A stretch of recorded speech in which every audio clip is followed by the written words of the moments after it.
जो धोखे दिए गए थे कुछ तबकों को, और जिस धोखे में ला के कुछ तबकों को ये गुमान हुआ था कि 2019 5 अगस्त के फ़ैसले शायद उनके हक़ में है, आज उन पे भी हकीकत वाज़े हो चुकी है कि 5 अगस्त 2019 के जो फ़ैसले थे न सिर्फ कश्मीरी लोगों के ख़िलाफ़ थे, वो पूरे जम्मू कश्मीर अवाम के ख़िलाफ़ थे। उसमें चाहे लद्दाख से वाबस्ता लोग हो, जम्मू से वाबस्ता लोग हो या कश्मीर से वाबस्ता लोग हो। 2019 के फ़ैसलों ने हमसे हमारे इख्तियारात छीने, हमसे वो स्टेटस छीना जिस स्टेटस के ज़रिए हम अपने फ़ैसले ख़ुद करते थे।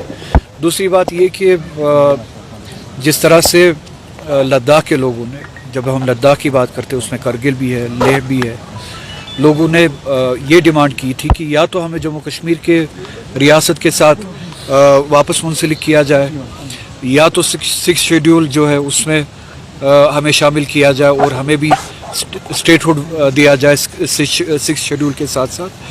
तो जब तक ये 5 सालों तक पुरअमन तरीके से बात कर रहे थे, अपनी डिमांड को रख रहे थे, चाहे वो दिल्ली में हो, चाहे वो लेह में हो, चाहे वो करगिल में हो, तब तक मगरूर होके या बेपरवाह होके इनकी तरफ जो ध्यान नहीं दिया गया, जो तवज्जो नहीं दी गई, जो एहतराम नहीं दिया गया एक डेमोक्रेटिक स्ट्रगल को या पुरअमन कोशिश को, तो सबसे बड़े मुजरिम तो इक़्तिदार में बैठे दिल्ली में वो लोग हैं जो फैसला लेते हैं, जो पुरअमन लोगों की पुरअमन बातों को सुनते नहीं है।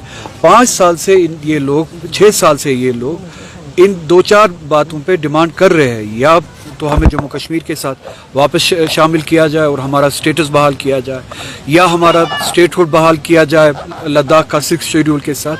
तो अभी तक इनके साथ एंगेज किया जाना चाहिए था, पुरअमन तरीके से जब ये बात कर रहे थे इनके साथ बामाने तरीके से एंगेज किया जाना चाहिए था, इनकी एस्पिरेशंस का एहतराम रखा जाना चाहिए था और इनकी डिमांड्स को पूरा किया जाना चाहिए था। अब जबकि कल या परसों बदकिस्मती से एक वाक़या पेश आया, उस वाक़े की आड़ में अब इनकी जायज़ डिमांड को या इनकी जायज़ स्ट्रगल को बदनाम किया जा रहा है, एंटी नेशनल बता के या चाइनीज़ एजेंट बता के या ISI का एजेंट बता के। कल तक जब ये 6 साल तक पुरअमन तरीके से बात कर रहे थे और आज भी पुरअमन तरीके से बात कर रहे थे, तब तक आपने इनको एंगेज क्यों नहीं किया? इनके साथ टेबल पे क्यों नहीं बैठे? मुज़ाकरात इस तरीके से क्यों नहीं किए कि वो किसी नतीजे पे पहुंचते और हालात इस हद तक ख़राब नहीं होते?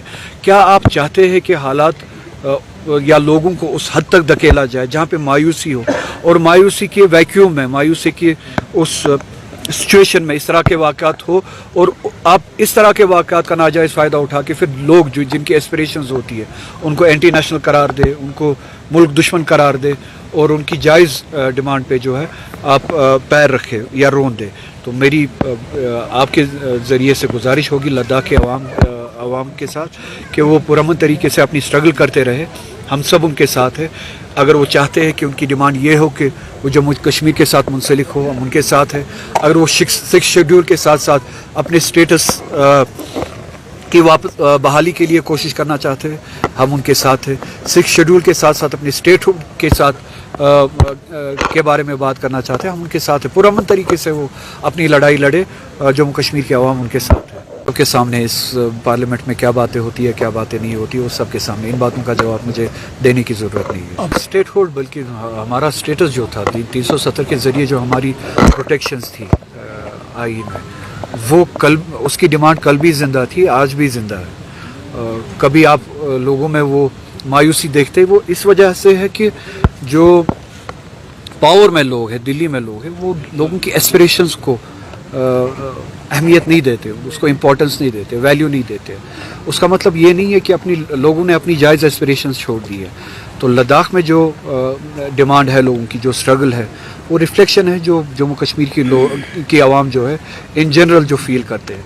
तो बेहतर होगा इस मुल्क के लिए जब तक पुरअमन तरीके से, डेमोक्रेटिक तरीके से लोग अपनी बात करते हैं, अपने एस्पिरेशंस के बारे में बात करते हैं, अपने हुकूक के बारे में बात करते हैं, तो उनको सुना जाए और उनकी जायज़ मांगों को पूरा किया जाए, हमारे स्टेटस को बहाल किया जाए। खुदा न खासा इस तरह का वैक्यूम क्रिएट ना हो कि जिसमें जो है फिर इस आवाम को भी और मुल्क को भी नुकसान उठाना पड़े। ये किसी के हक़ में नहीं है। जमहूरी तरीके से, पुरअमन तरीके से अगर जम्मू कश्मीर के आवाम, हम सब اپنی ایسپریشنز کے بارے میں بولتے ہیں، اپنے رائٹس کے بارے میں بولتے ہیں، تو یہ ملک کے حق میں ہے کہ جو دلی میں طاقتیں ہیں وہ جموں کشمیر کے لوگوں کی بات کو سنے اور اس کو پورا کرے، اس پہ عمل کرے. ہماری پروٹیکشن جو 370 کے ذریعے ہمیں جو پروٹیکشنز تھی اس پوری ریاست کو بشمول لداخ، وہ پروٹیکشنز ہمیں واپس دے اور وہ اسٹیٹس ہمیں واپس دے. تو اچھی بات ہے، جموں کشمیر کے لوگوں نے ووٹ ہی اسی لیے دیا تھا پچھلی اسمبلی الیکشن میں کہ بی جے پی کو جموں کشمیر سے دور رکھا جائے. تو یہ ہماری ذمہ داری ہے، یہ کسی پہ مہربانی نہیں، یہ ہماری ذمہ داری ہے. اس وعدے پہ عمل کرنا ہے. اس تنظیم نے ووٹ لیا ہے اس بات کے لیے کہ ہم بی جے پی کو اس ریاست سے دور رکھیں گے. یہ مہربانی نہیں ہے، وہ اپنے قول پہ اور اپنے وعدے پہ عمل کرنے کی بات ہے.